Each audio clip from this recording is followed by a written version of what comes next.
मी महाराजांनी मनाला मुद्रा करतो. मी 2 शब्द सांगितले तेही माझ्या आवडत्या राजाबद्दल बोलणार आहे. शिवाजी महाराजांचे नाव शिवाजी शहाजी भोसले होते. त्याचा जन्म शिवनेरी किल्ल्यावर झाला. त्याने मराठे स्थापन केले होते.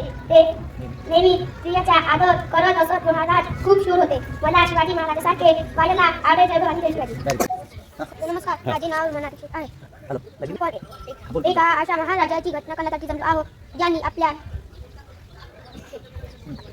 तापमानाने जगायला शिकवले. ते म्हणजे छत्रपती शिवाजी महाराज. मी